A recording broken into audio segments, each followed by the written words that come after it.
सब सुख लहे तुम्हारी शरण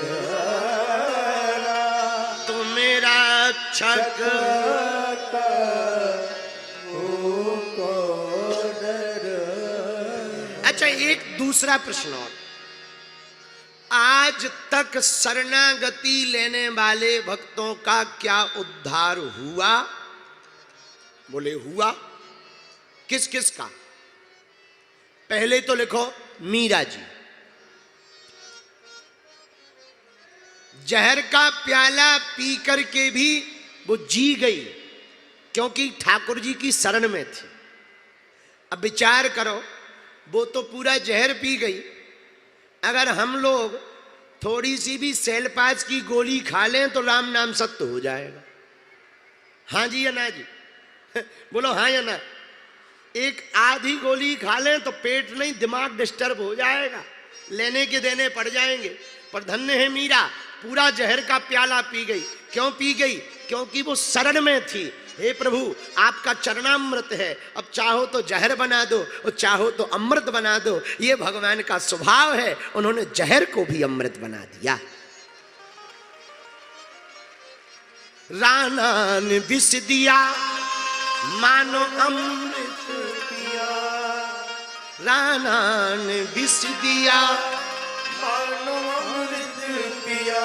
मीरा सागर में सरिता बहाने लगी, मीरा सागर में सरिता समाने लगी। दुख लाखों सहे मुख से गोविंद कहे, दुख लाखों सहे मुख से गोविंद कहे। मीरा गोविंद गोपाल गाने लगी, ऐसी लागी लगन मीरा हो गई मगन। लागी लागी रे लगन, लागी लागी रे लगन, लागी लागी रे लगन। है? अमृत बन गया, जहर भी अमृत बन गया। ये शरणागति का प्रभाव। दूसरी बात सुनो, दूसरा उदाहरण प्रहलाद। हिरण्यकश्यपु ने कितना नहीं मारना चाहा, पर क्या मरे? अरे कुछ दिन पहले अभी होली निकली, होली के दिन हिरण्यकश्यपु ने होलिका की गोद में प्रहलाद को बैठा दिया, आग लगा दी, जल जाएगा। होलिका को वरदान है, ये जलेगी नहीं, प्रहलाद जल जाएगा। और धन्य है भगवान की शरण का प्रभाव, होलिका ही जल गई पर प्रहलाद बच गए। ये भगवान की शरणागति का प्रभाव है। बताओ, जिन्हें वरदान था वो चाहे जल गई, और जिन्हें वरदान नहीं था वो बच गए। यही हम कहना चाहते हैं। वो डूब जाते हैं जिन्हें खुद पर गुमान होता है, और वो डूबते भी पार हो जाते हैं जिन पर तू मेहरबान होता है। वो डूबते डूबते पार हो जाते हैं जिन पर भगवान मेहरबान हो। तीसरा उदाहरण, आहा, तीसरा उदाहरण हनुमान जी का ले लो। हनुमान जी किसकी शरण में? मोरे सबहीं एक तुम स्वामी, और दीन बंधु प्रभु अंतर। ये तीसरा उदाहरण शरणागति का हनुमान जी का है। हनुमान जी राम जी से कहते मेरे आप सब कुछ एक ही हो। परिणाम क्या हुआ? हनुमान जी ने राम जी की शरणागति ली, मेरठ के पागलो। परिणाम ये हुआ, चारों युग प्रताप तुम्हारा, ओहे प्रसिद्ध जगत। जितने राम जी के मंदिर नहीं है भारत में और दुनिया में, उससे ज्यादा हमारे भाई साहब के मंदिर है, हनुमान जी के मंदिर है।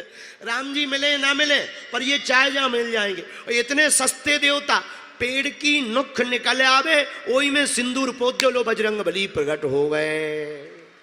इतने सस्ते देवता। कोई बड़ी सी चट्टान देखो पहाड़ में, और एकदम दो ठैया आंखें भर बनी हो या मुंह बना हो, कुछ नहीं करना, सिंदूर पोत दो, लो बजरंग बली प्रकट हो गए। कारण ये राम जी की शरण में। राम जी की शरण में हुआ क्या? राम जी ने अपने से ज्यादा इनकी महत्ता बना दी। कलयुग के देवता, कलयुग के राजा वीर बजरंग बली को बना दिया। इसलिए मेरे पागलों, जो शरणागति लेगा उसी को सदगति प्राप्त होगी। ये तीसरा उदाहरण। पर चौथा उदाहरण, आहा, हुलसी के तुलसी की जय। आहा, राजापुर ग्राम है उत्तर प्रदेश में, प्रयागराज के पास राजापुर। राजापुर में आत्माराम दुबे नाम के ब्राह्मण, उनकी पत्नी का नाम हुलसी, हुलसी के घर प्रकट भय तुलसी। आहा, श्री तुलसीदास जी प्रकट भय, विवाह हुआ दीनबंधु पाठक की पत्नी पुत्री से, दीनबंधु पाठक की पुत्री से इनका विवाह हुआ, पत्नी बनी इनकी रत्नावली। प्रेम इतना हो गया कि एक दिन मायके पत्नी गई, त्योहार का दिन था, मायके चली गई, बरसात का मौसम, अब इन्हें पत्नी के बिना रहा ना जाए, तो सब गाय बैलों को इन्होंने बाड़े में बांधा। रात को, दिन में पत्नी मायके गई, रात को ये भी ससुराल चले गए। रास्ते में नदी मिली, नदी भयंकर आई थी, नाव का कोई सहारा नहीं, रात का समय, सोई इंतजार करने लगे पार कैसे हो। इतने में देखा कोई लकड़ी बहती आ रही है, पर लकड़ी नहीं थी भैया, वो तो मुर्दा था, उसी शव को पकड़ करके पार हो गए। इतना प्रेम में पागल।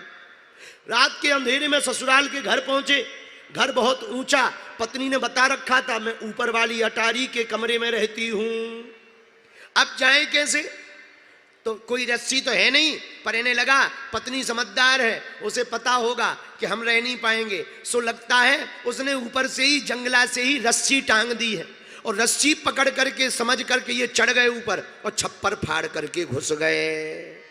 पत्नी बोली महाराज इतनी रात को, तुलसीदास जी बोले इतनी रात को, हमें 1 मिनट नहीं रहा गया।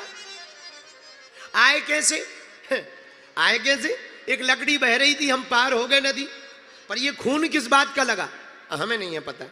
उसने सूंघा, अरे महाराज कोई लकड़ी वकड़ी नहीं, कोई मुर्दा चिपक गया था शरीर में। हे भगवान, पर ये बताओ ऊपर कैसे चढ़ के आए। अरे तू बड़ी समझदार है, तूने दिन में ही रस्सा टांग दिया था, उन्हीं रस्सों को पकड़ के तो आए हैं।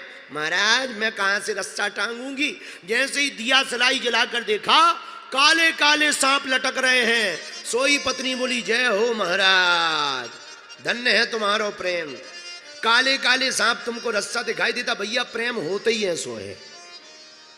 आओ, हमने सुन रखो प्यार अंधो नहीं हो तो बहरव भी होता है। प्यार में ज्यादा आदमी पड़ जाए तो वे आपस में कहने लगते हम तुम्हारे लिए चांद ताड़े तोड़ लाएंगे। अब विचार करो, चांद ताड़े तो दूर हैं, खंबा को बल्ब नहीं तोड़ सका था चढ़ के, पर बातें बड़ी बड़ी हैं। आहा, तो पत्नी का दिमाग खराब हो गया। पत्नी बोली महाराज बुरा ना मानो तो एक बात बोलूं। हाँ बोलो। जितना आप हमारे हाड़ मांस के पीछे अस्थि चर्म में देह है, तासो ऐसी प्रीत, रत्नावली कहती तुलसीदास जी से, अस्थि चर्म में देह है, तासो ऐसी प्रीत, और नेक जो होती राम से तो काहो हो तो भीत। प्रभु एक बात बोलूं, हाँ जितना हमारे हाड़ मांस के शरीर से तुम्हारा प्रेम है, इससे आधा भी अगर राम जी से प्रेम होता तो आज राम जी प्रकट होकर के गले लगा लेते। तुलसीदास जी की आंखों से आंसू आ गए और शब्द ये बाण की तरह लग गए, चोट लग गई और शरणागति का भाव जग गया, हाथ जोड़कर प्रणाम करने लगे। पत्नी बोली महाराज ये क्या कह रहे कर रहे हो, क्या कर रहे? तुलसीदास जी बोले ते मेरी तिरिया जन्म की माता, तेने ज्ञान दयो। अरे तू मेरी तिरिया जन्म की माता, तेने ज्ञान दयो, मोरे मन में राम जगा ही दयो, मोरे मन में राम जगा ही गयो, मन में राम। अरे धन्य है तू, धन्य है, धन्य है, धन्य। पत्नी बोली महाराज क्या कह रहे? बस अब हो गया, तूने राम जगा दे। अब एक काम करो, कभी मौका मिलेगा तो फिर मिलेंगे, अब हम चल रहे हैं। कहाँ जा रहे हैं महाराज? सुबह चले जाना। अरे नहीं नहीं, अब तो अंधेरा था, सच में हमारी सुबह तो अब हो गई है। हमारी सुबह तो अब हो गई, अब तक तो अंधेरा ही था, अब सुबह हो गई। और महाराज तुलसीदास जी शरणागति हो गए। बुरा न मानना, राम जी की शरणागति पाने के बाद, रामचरितमानस लिखने के बाद पहली रचना है वाल्मीकि रामायण। जितनी वाल्मीकि रामायण की महिमा नहीं है, कलयुग में उससे कहीं ज्यादा तुलसीदास जी की रामचरितमानस की महिमा है। अभी भी और आज से कुछ दिनों पूर्व तक भारत सरकार की योजनाएं जिन गांवों में नहीं पहुंची थी, सड़कें नहीं पहुंची थी, पर भैया उन गांवों में रामचरितमानस जरूर पहुंची थी। ये हमारे तुलसीदास जी की शरणागति, ये शरणागति का प्रभाव है। किसका प्रभाव है? बोलो बोलो बोलो। शरणागति का प्रभाव, सरेंडर होने का प्रभाव है। वही चौपाई पढ़ लो, सब सुख लहें तुम्हारी शरणा, तुम रक्षक काहू को डरना, तुम रक्षक काहू को डरना। बालाजी महाराज के कृपा पात्र बागेश्वर धाम पीठाधीश्वर परम पूज्य धीरेन्द्र कृष्ण शास्त्री जी महाराज का पावन संकल्प।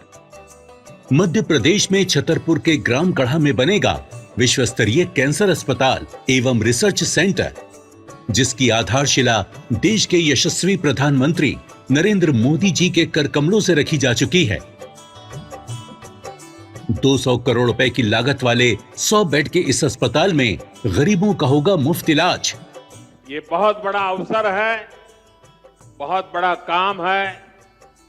संकल्प बड़ा हो, संतों के आशीर्वाद हो, प्रभु की कृपा हो, तो समय सीमा में सब पूर्ण होता है।